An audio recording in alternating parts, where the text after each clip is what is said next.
களத்தில் நம் அரசு. மே 26, 2025 திங்கட்கிழமை மாலை.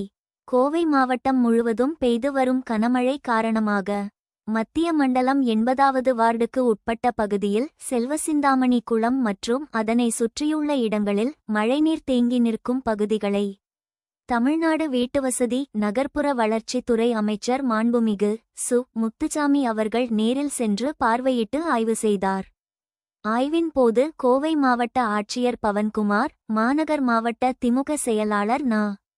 கார்த்திக் எக்ஸ். எம்எல்ஏ, வடக்கு மாவட்டச் செயலாளர் தொ. அ. ரவி, கோவை மாநகராட்சி மேயர் இரங்கநாயகி இராமச்சந்திரன், கோவை மாநகராட்சி ஆணையர் சிவகுரு பிரபாகரன் மற்றும் பொது சுகாதார குழு தலைவர் பெ. மாரி செல்வன், தலைமை செயற்குழு உறுப்பினர் ஏர்போர்ட் ராஜேந்திரன், வார்டு செயலாளர் நா. தங்கவேலன், பகுதி துணை செயலாளர் என். ஜே. முருகேசன் மற்றும் கழக நிர்வாகிகள், அரசு அலுவலர்கள் உடனிருந்தனர்.